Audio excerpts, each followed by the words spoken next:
staff selection commission की exam की centre से चुराचंदपुर पीखरे है अदुद नतना अखोगी कांगपोक्पीदसु पीगदौरी है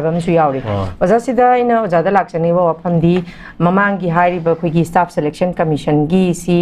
चुराचंदपुर पीबा कांगपोक्पीद पीबा सिना मरम ओइरकांदा खनबगी चांग सिलेक्शन की चांग सी कुकी ने हेना खनबगी कईनोम खक्सु इशू मसुदुमक लैरिको ओजा हंदकसु हारिबा अखोगी कांगपोक्पी चुराचंदपुर हाबिसी अखोई लांदना चटपा याबा मफम फाउदोक फाउजिन चटनाबे मूवमेंट फ्री मूवमेंट लैबा यादबा मफम अमख ओइरे हारिबसिदा अखोगी एग्जाम की सेंटर पिरकपसिना मसागी एग्जाम की पास परसेंटेज से दुम खेनबगी कईनोसिमसु दुम लै सिगी मतंग से ओजा करी कमाइना येंबिया ओजा कमाइन थंबिनी एजुकेशन की पार्ट अमनी देन एम्प्लॉयमेंट अपॉर्चुनिटी की पार्ट अमनी स्टाफ सिलेक्शन कमीशन को यामना प्रेस्टिजियस होइबा मागी एग्जाम कनो अमनी अदन मसी खुथांग तोन तोन बा कनो जॉब सिंग को अखोई लाकनगदोइनी लाइरबी पोट मरु ओइरिबदी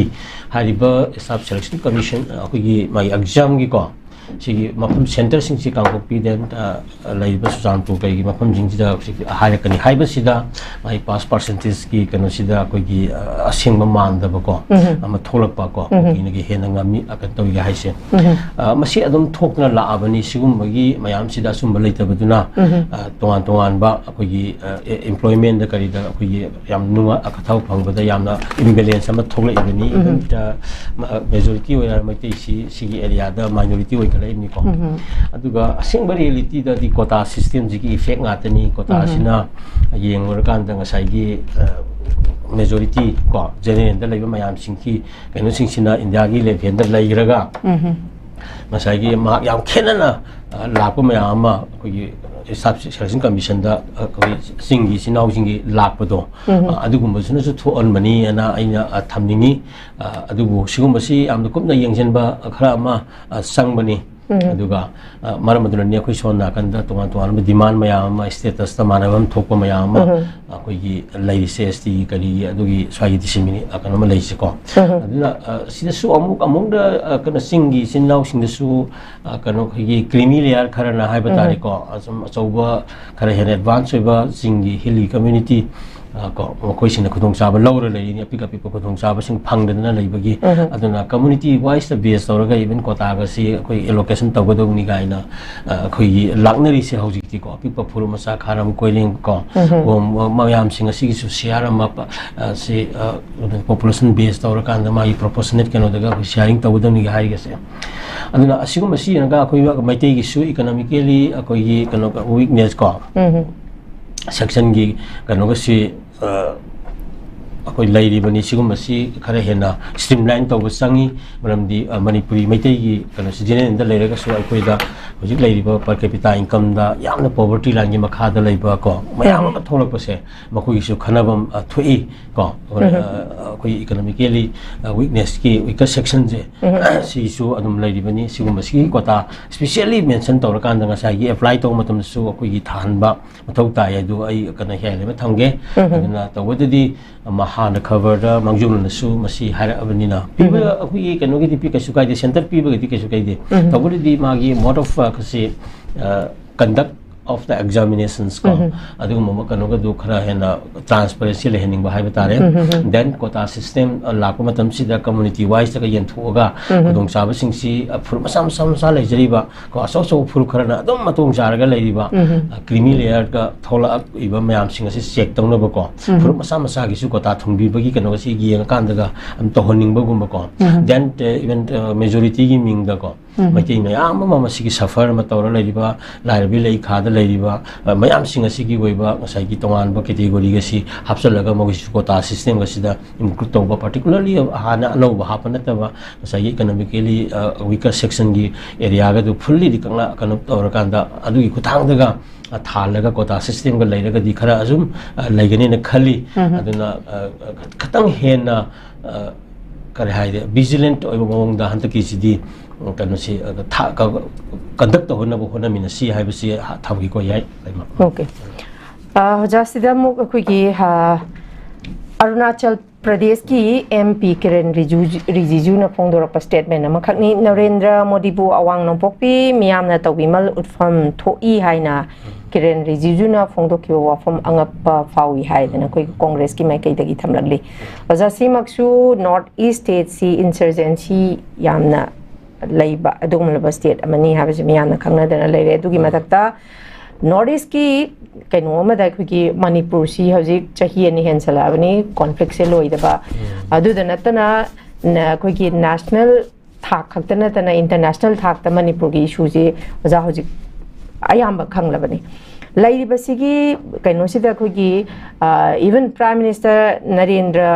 मोदी सी कोई तौबिमल खंगबा उत्फम थोई हारिबसी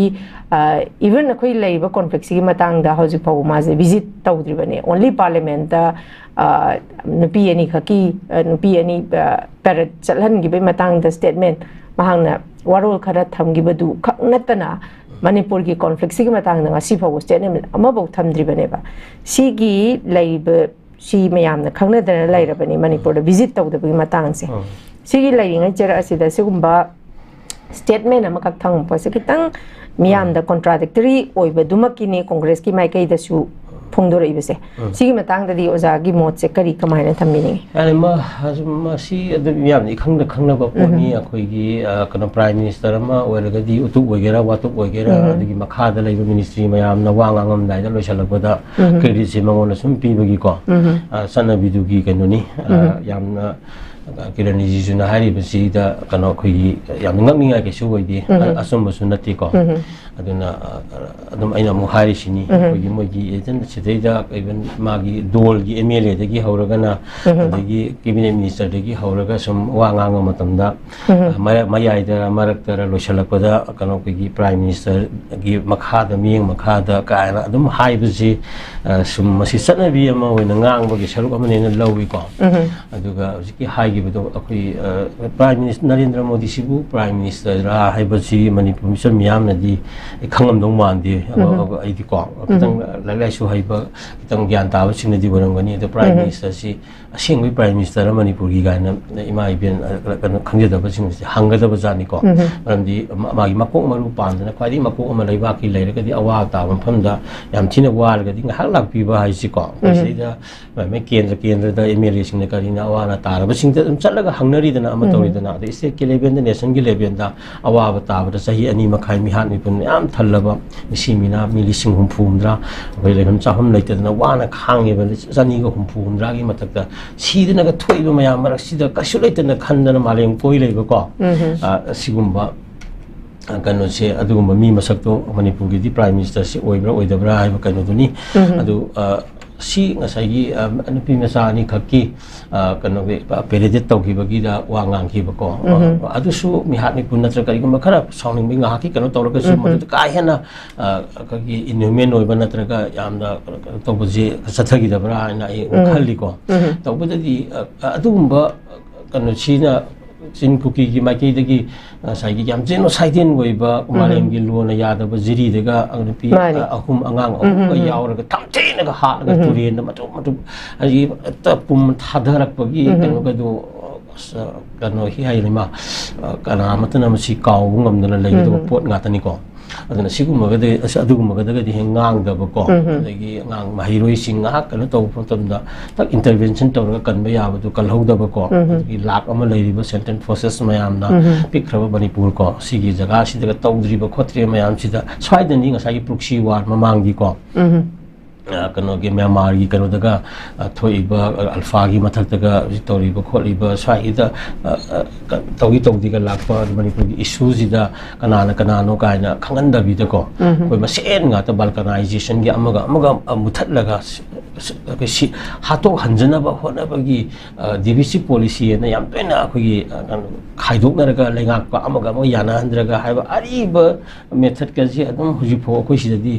British ki matam dagi huji season na ga lak si example mayam sina koi sakhi ni ko aduna sigi kana si akoi dai amna nuai ta poni aduna prime minister Narendra Modi di koi manipur gi oina di ko masi prime minister ra haibagi question lama koi lairi bani aduna mahak ꯈꯨꯃꯥꯒꯤ credit ꯍꯥꯏꯕ ꯇꯥꯔꯦ ꯍꯧꯖꯤꯛ ꯐꯥꯎꯕꯗ ꯃꯅꯤꯄꯨꯔꯗ ꯀꯔꯤ ꯑꯩꯈꯣꯏ ꯑꯋꯥ ꯑꯅꯥ ꯆꯩꯊꯦꯡ ꯃꯤ 250 ꯁꯤꯕ ꯃꯤ 50 ꯃꯌꯨꯝ ꯃꯀꯩ ꯂꯩꯇꯕ ꯀꯣ ꯍꯧꯖꯤꯛꯁꯨ ꯑꯗꯒꯤ ꯂꯧꯃꯤ ꯃꯌꯥꯝ ꯑꯃ ꯂꯧ ꯎꯕ ꯐꯪꯗꯕ ꯑꯗꯒꯤ ꯁꯤꯗꯩꯗ ꯂꯩꯔꯤꯕ ꯁꯤꯗ ꯅꯠꯇꯅ ꯑꯩꯈꯣꯏꯒꯤ ꯐꯨꯔꯨꯞ ꯑꯅꯤꯒꯤ ꯍꯥꯏꯇꯥꯔꯦ ꯅꯝꯗꯅ ꯑꯩꯈꯣꯏꯒꯤ ꯃꯩꯇꯩ ꯀꯨꯀꯤꯒꯤ ꯃꯔꯛꯇꯒ ꯅꯝꯗꯅ ꯇꯥꯍꯜꯂꯤꯕ ꯑꯁꯦꯡꯕꯗꯤ ꯍꯧꯔꯛꯐꯝ ꯀꯔꯤꯝꯇ ꯂꯩꯇ꯭ꯔꯒꯁꯨ ꯀꯣ ꯅꯨꯡꯁꯤꯅ ꯂꯩꯃꯤꯟꯅ ꯑꯅꯤꯁꯦ ꯈꯥꯏꯗꯣꯛꯅꯕ ꯍꯣꯠꯅꯕ ꯃꯁꯤꯗ ꯅꯠꯇꯅ ꯐꯨꯔꯨꯞ 30 ꯂꯩꯃꯤꯟꯅꯩꯁꯦ ꯂꯣꯏ ꯁꯣꯛꯍꯜꯂꯤꯕꯀꯣ ꯃꯌꯥꯝꯁꯤꯒꯤ ꯀꯩꯅꯣ ꯍꯥꯏꯕ ꯇꯥꯔꯦ ꯂꯨꯆꯤꯡꯕ ꯃꯁꯤ ꯑꯣꯏꯍꯟꯕꯒꯤ ꯂꯨꯆꯤꯡꯕꯗꯨꯅꯤꯅ ꯍꯥꯏꯅ ꯂꯧꯕ ꯇꯥꯏꯀꯣ ꯑꯩꯈꯣꯏꯅ ꯅꯔꯦꯟ ꯃꯣꯗꯤ ꯁ꯭ꯋꯥꯏꯗ ꯊꯝꯒꯦ